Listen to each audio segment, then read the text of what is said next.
Hi, it's Anitra. I'm laughing because I'm wearing the same outfit I was wearing last time, which is this beautiful blue binder, courtesy of Stanford Hospital. Let's see, today actually is 2 weeks after my, what did I have done? After I had the tissue expanders removed. You can see I'm flat as a pancake here, and actually I'm not. There's like little tiny bit of super not flat if you were to actually check to see if it was flat or not, but it seems flat to the naked eye. This is my port scar. That's pretty well healed up. Looks good. Let's see, where am I at with it? This side is healing well. This is the radiated side, and the radiated side, wow. Radiation basically destroys tissue, and I guess that's to be expected. When you actually see it, it's dark, like it's just darker skin. It's kind of purple, really. It's like getting a massive sunburn. Not only that, but then the skin was just so like tore up. He said that he had a hard time doing surgery, you know, like had a hard time working with the tissue, sewing it back up, cutting it. Now, right here, I have, like, I'm pressing like that because there's a seroma.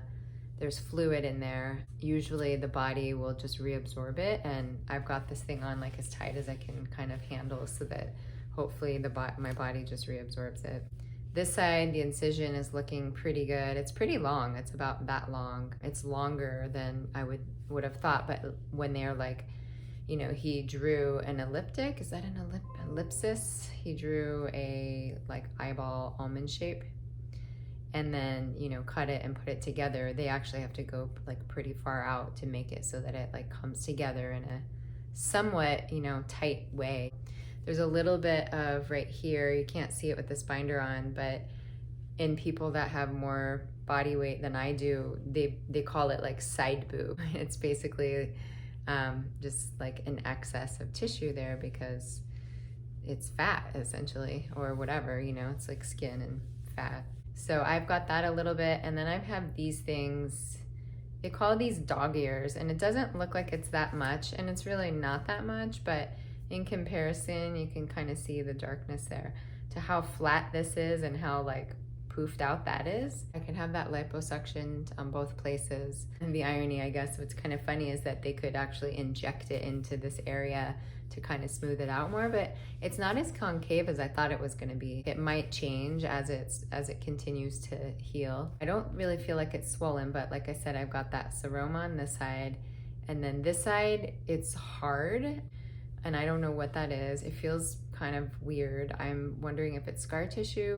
I think it's some adhesion or something. It's some like tissue adhesion to the bone on my ribs, because I also have it. So here's where my drains were. I went and had those out, and they needed to be under 25 cc 3 days in a row, and it was like that for a while. So by the time I got down there, well, actually, by the time I got down here, this one had started leaking, and actually the bulb also broke. It wasn't holding a suction, so I had it duct taped, and it was kind of funny. I got really worried. I mean, I get really worried about this stuff now. I'm like constantly thinking that I'm gonna have some sort of massive problem because I've had so many problems. But when they took it out, for some reason, when they sutured it in, they sutured it really close to the skin. It took them a while to get it out. Like last time I had 4 drains. With the double mastectomy, you have 4 drains, 2 and 2, because there's just so much goop and matter and like fluid coming out of the body after that like intense of a procedure. This one I only had 2 drains, 1 on each side. This one, what was I saying about that? Yeah, the suture, it took them a long time to get it out. It just hurt when she pulled it out. A lot of tubing was in here. Actually, on this side, it was really poking me in my armpit for a while, and I'm like, oh my God, I'm still, like, the expanders are out of my body, and I'm still getting poked in my armpit. It was just like, please, can I have some relief, you know? They pulled the side out, and then like I'm driving home, it hurt. And then I looked at it that night or the morning, I don't know exactly when, and it looked swollen and it looked purple, and I'm like, oh my God, I'm getting an infection. Like, what am I gonna do? So I have this whole team of people. They're amazing, really, the plastic surgery team at Stanford. I've got like text and email and of the various people there. And so I wrote to one of the assistants on text, and I was like, oh my gosh, I need help. Like, I sent pictures, and they wanted to put me right away on an antibiotic. And I'm like, oh gosh, please no, not an antibiotic, because for a long time I felt sure that antibiotics that they gave me when I had an infection in this expander was the cause of the ITP, but I actually don't think it was. I still need to go back and look, because February 2019 to March 2019, like cruising along fine, you know, in the 150 to 450 range, and then they jumped down to 80 somewhere between the beginning of February and the end of March. And then in June, I had this expander fail and had an infection and had another hematoma. And like the craziness of June 2019, you know, that was a big thing for me. Having a hot flash, which is very exciting. So, I don't know what I was saying. Oh my gosh. Okay, so that happened. Oh, I thought I had the infection. They wanted to give antibiotics. I said no.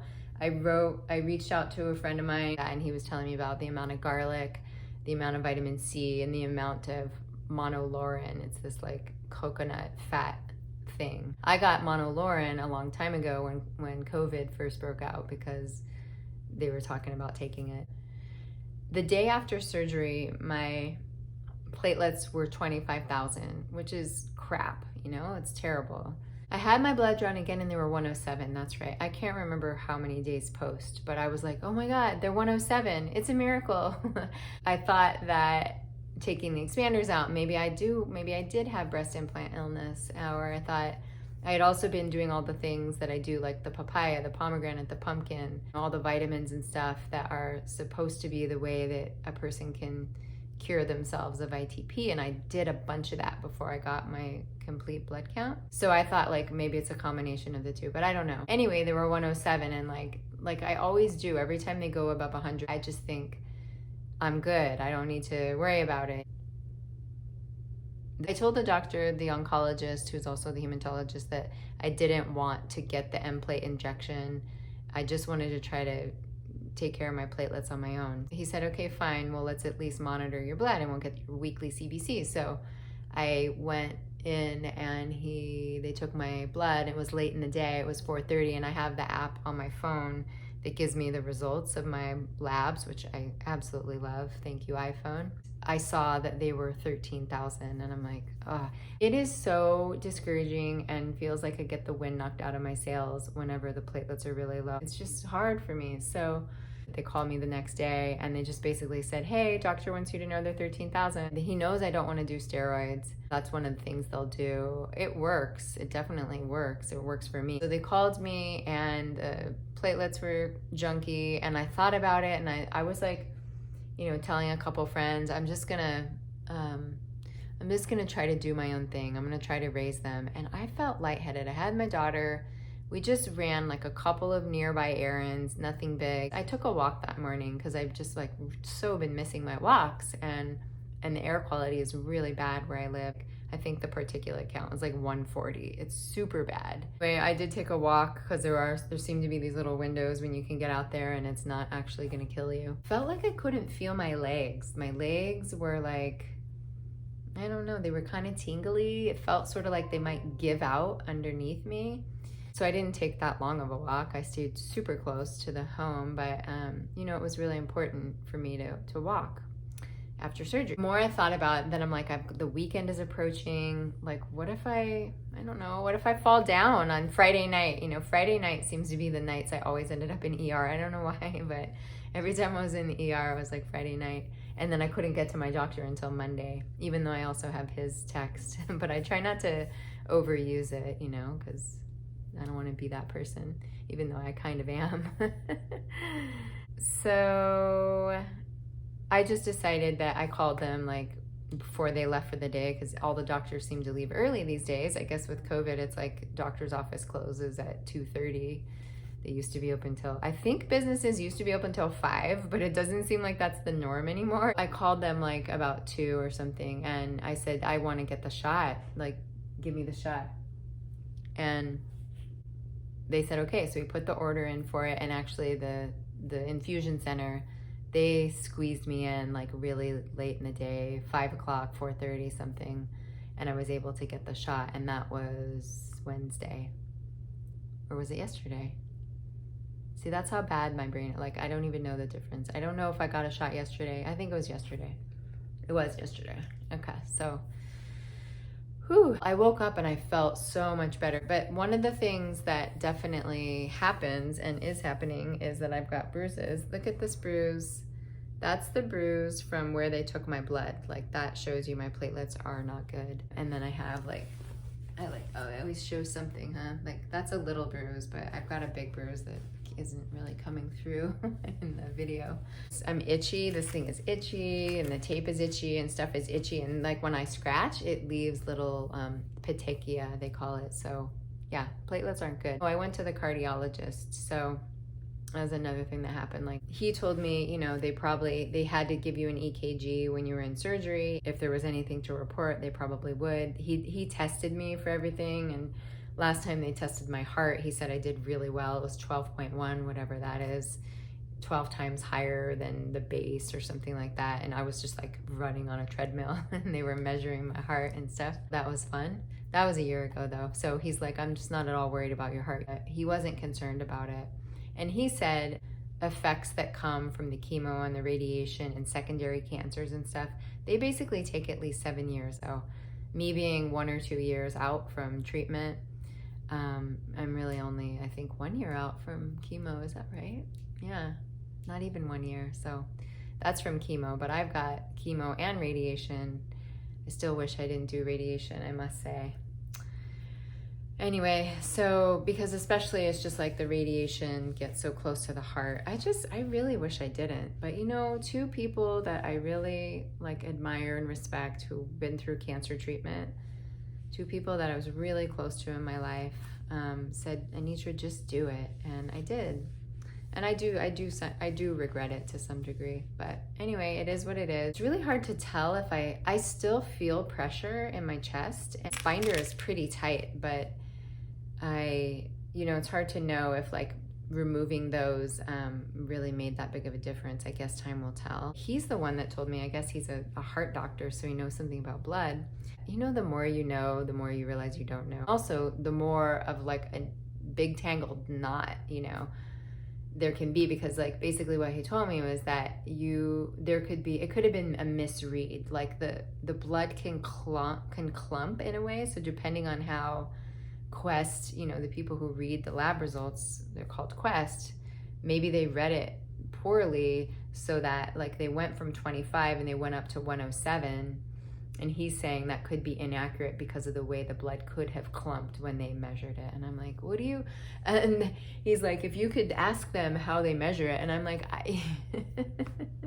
I don't know, I'm laughing because I'm like, number one, I'm such a pain in their ass anyway. I'm always asking this and that and this and that, although they say I'm not, but I know that I am to some degree. And then number two, like what? I'm gonna be like, could I speak to your lab? Could I like find the actual technician and ask him exactly like how they did it, and was there a clump? And I mean, that's really going above and beyond, you know? I have to just trust, like, who does that, you know? I have to, on some level, I don't know if I have to trust, but normally we do trust that we give our blood away in a tube, we give it to the doctor, and the doctor takes care of finding out what the issues are, you know? We have to, like, our trust is that they're competent and, you know, these things go the way they're supposed to go. I can't sit there and go down, like, every rabbit hole and just assume that people don't know what they're doing, or that I need to follow up on it, you know? I'm like, I can't follow up on that. That's just too much. So, but it's possible, since they went from 25 to 107 to 13, that 107 could totally be inaccurate. The other thing I've found is that these platelet numbers just seem to jump all over the place. I know that it's gonna take a long time for me to recover with the platelets. I mean, I say that, I mean, miracles can happen, but pretty much all the recovery and success stories that I hear, it takes time, it takes months for sure. And I just, like, you know, traumatized my body again 2 weeks ago. I've traumatized my body 3 times this year. All I can really do is just like take deep breaths. I've slowed down to a level that I haven't slowed down to in a long time, which is great. I'm like addicted to getting stuff done. I'm addicted to my calendar, to being productive, to my business, to being, I just, you know, I've had a lot of ambition for like at least a couple of years, for a little while. let's just say, and like this whole health thing has gotten in my way with that. Just been like ready, you know, like foaming at the mouth, like get me back to this. I want to do that. I want to do this. As my friend noticed in my last video, I was like talking about getting back into life. You know, I want to get back into life. And I feel like I've been humbled in a way that feels, it just feels good. It feels like I have the opportunity to be slower, to slow down, to reflect, to not be so addicted to my calendar and to my business. And I don't have to like push it to the limit right now because I need the money so badly. And it's not like I got tons of money, but I can at least get my bills paid, and that's good enough for now. I feel like I'm learning that slowing down is not only useful, but it's like really what's required of me right now. It's what I really need to do. So it's hard for me, and I've given up a lot of things. I'm not having any coffee.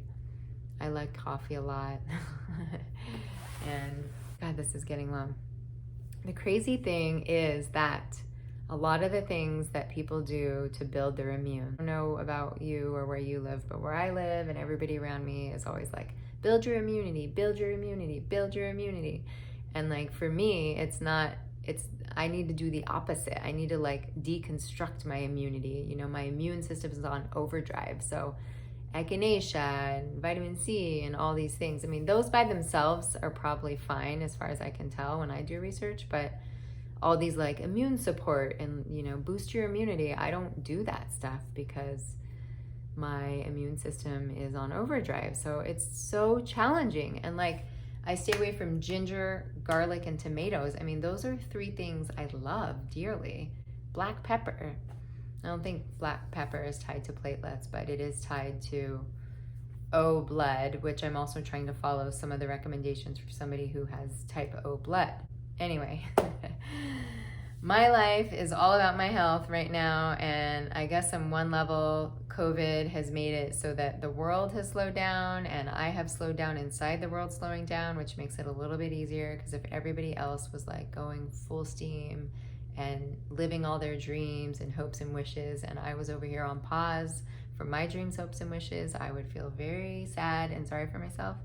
So I guess, you know, there's always a silver lining in everything. So anyway, thank you. Thanks for listening. Please subscribe. Please like my video. I am actually trying to get to 1,000 subscribers, and then I don't know how many minutes I need, but once you get to 1,000 subscribers and you have a certain number of watch minutes, YouTube actually pays you, and that would be really awesome if that happened. So I'm not counting on it. I'm still really far away, but I must at least ask, you know, subscribe and like, because it really helps. So thank you.